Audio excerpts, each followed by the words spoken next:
আচ্ছা দেখো, ম্যাথ 3তে কি চাইছে যে প্রথমে আমাকে বলতেছে যে the firm in the 40% of tax bracket, মানে আমার ট্যাক্স রেট হচ্ছে 40%। তারপর লিজ অল্টারনেটিভে বলতেছে কি যে আমি হচ্ছে 5 বছরের জন্য লিজ নিতে পারবো, লিজ পেমেন্টটা করব এন্ড অফ দ্য ইয়ারে, আর পেমেন্ট হচ্ছে অ্যানুইটি হিসেবে যেটা পে করব সেটা হচ্ছে 6,000। তাহলে আমাকে আর বের করতে হচ্ছে না। তারপর এখানে আবার একটা লাইন দিয়েছে যে the lessee will exercise its option to purchase the asset for 4,000 at termination of the lease.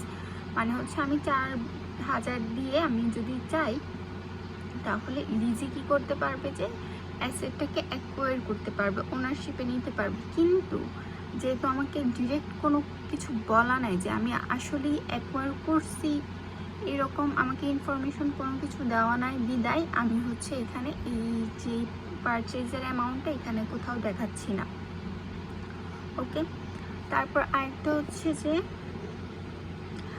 Purchase অল্টারনেটিভে বলছে কি দা ওভেন কস্ট, আমি মেশিনটা কিনতে যাচ্ছি সেটা 24,005, এটার ইকোনমিক লাইফ হচ্ছে 5 বছর।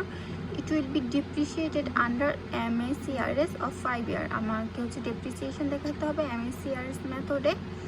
9% লোনে ইন্টারেস্ট রেট হচ্ছে 9%। তারপর হচ্ছে অ্যানুয়াল পেমেন্টস হচ্ছে অ্যানুইটি দেওয়া আছে হচ্ছে 6,170। তাহলে ওনারশিপের ক্ষেত্রে অ্যানুইটি বের করতে হবে না, ডিরেক্ট দেওয়া আছে। আর এখানে বলতেছে the firm will pay 1,500 for a service contract that covers all maintenance cost, insurance and other cost will be borne by the firm. মানে ফার্ম হচ্ছে এই কস্টটা বিয়ার করবে। The firm plans to keep equipment to use 5 year recovery period. Okay, তারপর এতে কি চাইছে যে for the leasing cash outflow কী হবে আর প্রেজেন্ট ভ্যালু কী হবে, মূলত আমাদেরকে সেই ছকটাই বের করতে হবে।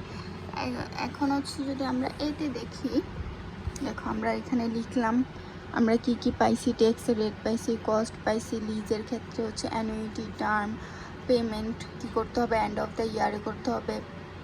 ও আর দেওয়া ছিল যে ডিসকাউন্ট রেট হচ্ছে 6%। এই যে ডিসকাউন্ট রেট, যে A2তে দেখো the present values of cash outflows using 6% discount rate, এটা দেওয়া আছে।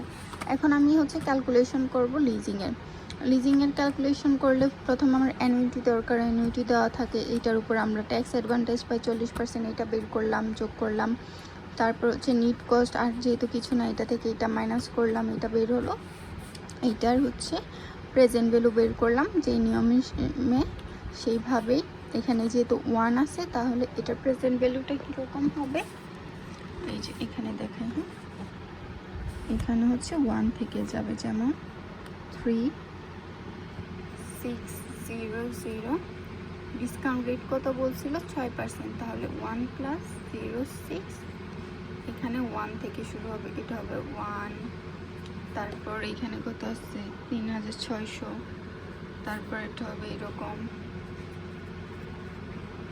1.06 স্কোয়ার, তারপর কিউব 4। এইভাবে হচ্ছে আমি ডিসকাউন্ট রেটটাকে বের করবো, প্রেজেন্ট ভ্যালু রেটটা এটা যোগ করলাম, শেষ, বের হয়ে গেল। তারপর এ নাম্বার করা শেষ, তারপর বি করতে হবে। বিতে কি চাইছে যে annual interest expense for the year. Interest expense কীভাবে পাবো, অ্যামোর্টাইজেশন শিডিউলের মাধ্যমে পাবো অ্যানুয়াল।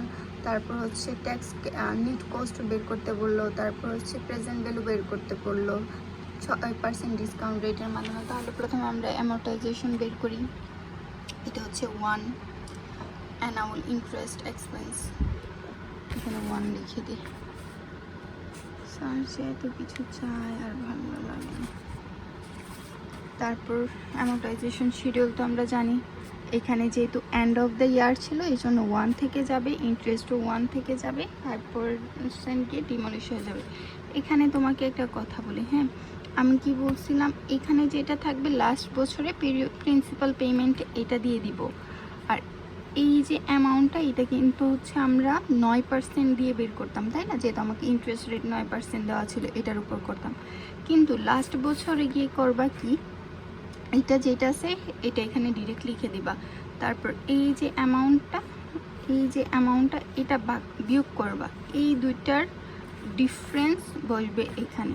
এই দুইটার পিরিয়ডিক পেমেন্ট আর প্রিন্সিপাল পেমেন্টের ডিফারেন্স হচ্ছে আমার ইন্টারেস্ট রেট হবে, বুঝতে পারছো? এটা হচ্ছে গেল।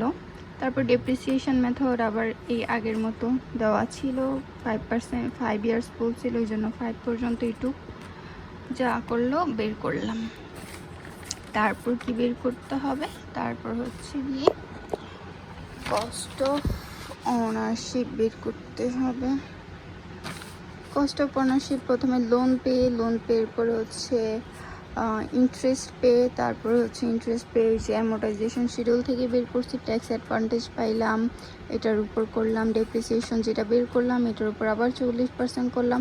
মেনটেনেন্স কস্ট এই যে দেওয়া ছিল না যে 1500 হচ্ছে ফার্ম বিয়ার করবে, তাহলে এটা হচ্ছে ফার্মের একটা কস্ট। আর আমরা জানি কি মেনটেনেন্সের উপরও হচ্ছে আমরা ট্যাক্স অ্যাডভান্টেজ পাই না, এই যে ট্যাক্সে আমরা করছিলাম repair and maintenance cost, residual value হলে 25% করতাম, তারপর কর্পোরেটের হলে 30% করতাম।